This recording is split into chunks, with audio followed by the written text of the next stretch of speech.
Welcome to Modern Church Leader, a short daily show to help you grow your church, be more effective and efficient, and powerful for the kingdom of God. Hey, I'm Matt Morrison. I'm the team lead with Tidely Sites. I remember when a pastor called me, actually just from a few blocks down the road, and basically said, I want you to build us a new website, but it's really important that you not go to our current website. And usually pastors say that because they're embarrassed, but he's like, it's actually linking to a super inappropriate site over in China right now. We've just got hacked, and so I need you not to go there, and I don't want anyone else to go there. So we needed something done ASAP. And sadly, that story was actually not that uncommon.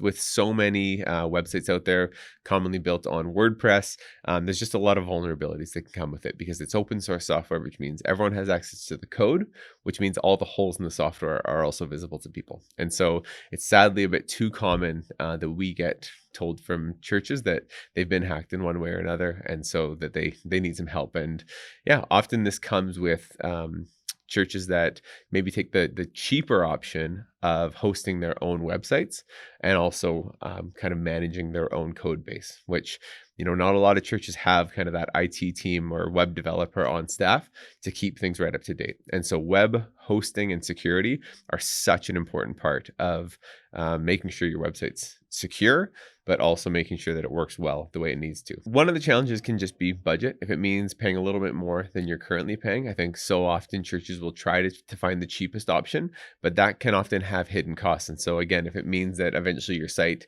is going to be hacked and have something inappropriate put on it, that cost might end up being more than what the few extra dollars per month could have been. Or maybe a volunteer generously offered to set it all up for you, and so they're the ones who currently manage your hosting. But that option falls short as well when they maybe get busy and don't have the time to really take care of the servers and manage them for you. And so there's kind of that relational tension of, well, can we take it away from them? What does that look like? But at the end of the day, if it's the security and the stability of your website we're talking about, I think those are the tough conversations that can be worth having. If you're looking to solve the problem of security and hosting with your website, I would first recommend kind of looking around at different options. Maybe Google, you can check out different online reviews and find people that are satisfied and happy with their current solution. There's also tons of great Facebook forums where people are having these discussions and you can ask around. And, at the end of the day, if people can report happiness and good uptime and fast websites, then you're in a good spot to probably look at a new solution. Another thing I'd really recommend there is to find a service where there's real people that you can talk to that are happy to help, because I think so often when some of these cheaper options go down is you can't actually find anyone to get a hold of because there's no one on the other end of the line. Support tickets can take days to respond to, and so all of a sudden when that bad moment happens, you can be left with no one there to help you. So I think finding a service that really values customer support,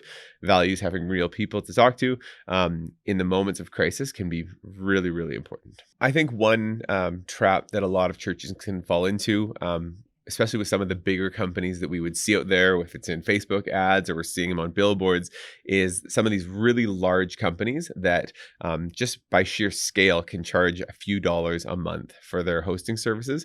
And they can be the easy ones to jump onto. But I think those are the ones that we see often can lack that actual personal relationship when it comes time when you really need help. Maybe you're directed to some far off call center or again, maybe it's like submit your support ticket here and we'll do our best to help when we can. But even then, I think if you lack that relational connection to your hosting company, you might find that they're not really that motivated to help you in your time of need. So again, just like you would with any local service provider, you want to have a relationship and know the people that you're asking to secure and host your website.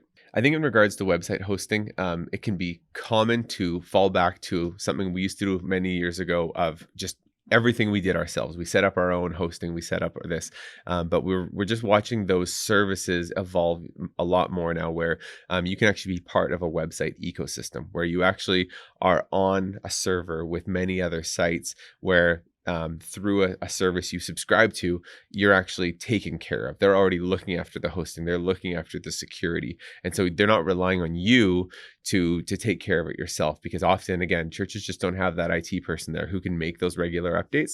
That's one of the things that's been really important to us with Tidely Sites, is making sure that our servers are taken care of. They have all the necessary efficiencies built in. Security patches are getting added on all the time, which means your website's going to be fast, secure, just peace of mind that it's going to work the way you need it to.